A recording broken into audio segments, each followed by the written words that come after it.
Olá! O que a gente vai analisar hoje, com base no material do Márcio Bringuente, é bem mais do que uma simples história. É, na verdade, um convite. Um convite para destravar uma verdade sobre o nosso próprio potencial que pode, de verdade, mudar o rumo da nossa vida. Vamos começar? Ok, vamos direto ao ponto. E se essa história toda não for só para a gente admirar de longe, mas para ser continuada por nós? Essa é a pergunta que vai guiar toda a nossa conversa. Isso aqui não é sobre o passado, é sobre um convite direto e pessoal para o nosso presente. A gente vai seguir o que podemos chamar de um revezamento divino. Sabe, ele é dividido em 4 etapas. Vamos primeiro entender a conexão, depois ver a demonstração, compreender como ter acesso a esse poder e, finalmente, aceitar que o bastão foi passado para a gente. Vamos lá! Tudo começa aqui. Para a gente entender a nossa missão, primeiro a gente precisa sacar como Jesus, o divino, se conectou de um jeito tão profundo com o humano. Como é que algo tão grandioso desceu à Terra e se tornou um de nós? O fascinante aqui é a abordagem. O material do Bringuente sugere que, para que essas verdades realmente transformem a gente, não basta só entender com a cabeça. Elas precisam alcançar o nosso coração, sabe? O nosso inconsciente. A ideia é que a comunicação precisa ser tão profunda que cause uma mudança interna real, algo que uma simples leitura talvez não consiga fazer. Pensa na profundidade disso. O Criador do universo não ficou lá longe assistindo de camarote. Ele se tornou humano. Sentiu fome, cansaço, alegria, tristeza. Ele viveu a experiência humana na pele para se identificar com a gente no nível mais profundo que existe. A conexão não foi teórica, foi real, foi de verdade. E para ninguém pensar que precisa ser perfeito para participar desse plano de Deus, a própria linhagem de Jesus está cheia de gente comum, com falhas, com erros. Davi, Raabe, pessoas imperfeitas usadas para cumprir um plano perfeito. Isso mostra que Deus sempre usou gente como a gente. E olha, isso é uma ótima notícia.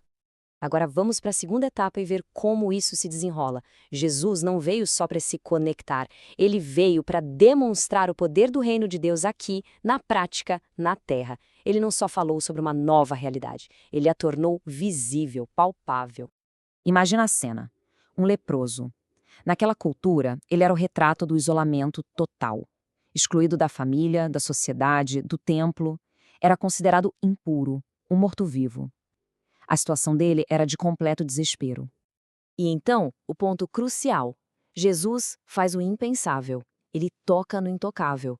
Esse gesto, por si só, já era revolucionário. Com uma palavra, ele não só cura a doença, ele restaura a dignidade daquele homem, sua identidade, seu lugar na comunidade. Isso é o reino em ação. Agora, outra demonstração. Uma casa lotada, impossível de entrar. Mas a fé de 4 amigos não conhecia barreiras. Eles sobem no telhado, abrem um buraco e descem o amigo paralítico bem na frente de Jesus. Que demonstração de fé e amizade! E aqui Jesus eleva o nível. Antes de curar o corpo, ele vai na raiz, perdoando os pecados do homem. Ele mostra que a sua autoridade não era só sobre a matéria, mas sobre a alma.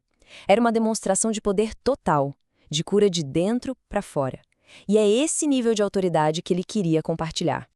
O cenário agora é um barco no meio do mar da Galileia. Uma tempestade violenta surge do nada. Os discípulos, mesmo sendo pescadores experientes, estão apavorados. Eles sentem a impotência total diante da fúria da natureza. O caos e o medo tomam conta de tudo. E isso ilustra de forma brilhante o ponto final desta sessão. Jesus se levanta e, com autoridade absoluta, ordena que a natureza se acalme. Ele demonstra poder sobre a doença, sobre o pecado e até sobre as forças da criação. Ele estava mostrando que não há força neste universo que esteja fora do seu controle. Agora, a gente chega no ponto de virada de toda a história. Jesus demonstrou o poder do reino, mas como esse poder se torna acessível a nós? A resposta está no sacrifício final dele e na sua vitória sobre o maior inimigo de todos, a morte. Antes de enfrentar a sua própria morte, Jesus nos dá uma prova final do seu poder, um vislumbre do que está por vir. Diante do túmulo do amigo Lázaro, já morto há 4 dias, ele dá uma ordem direta à morte. Essa é a demonstração definitiva. Ele não só tem poder sobre a morte, ele é a ressurreição e a vida. A paixão de Cristo não foi apenas um evento trágico, foi uma transação divina. Na última ceia, ele estabelece uma nova aliança. No Getsêmani, ele escolhe obedecer. Na cruz, ele paga o preço com as palavras "está consumado". E na ressurreição, ele prova que a morte foi vencida de uma vez por todas.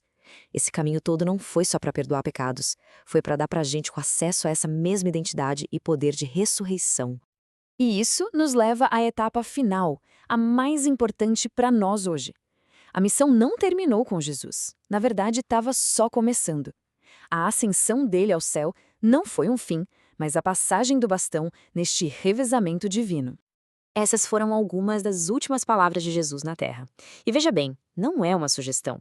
É uma comissão direta, uma ordem.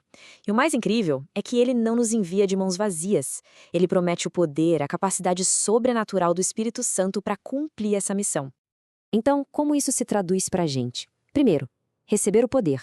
Não é algo que a gente fabrica, mas algo que nos é dado. Segundo, aceitar a missão. Deixar de ser espectador e se tornar protagonista.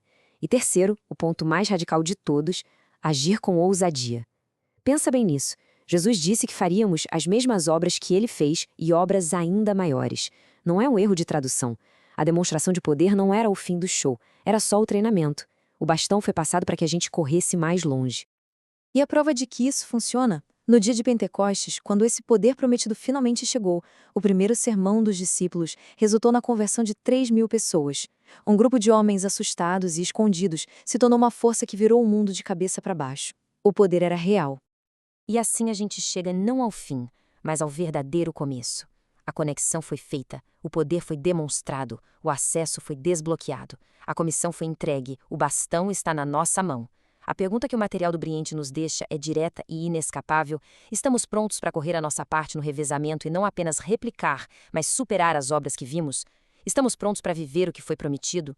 A missão começa agora.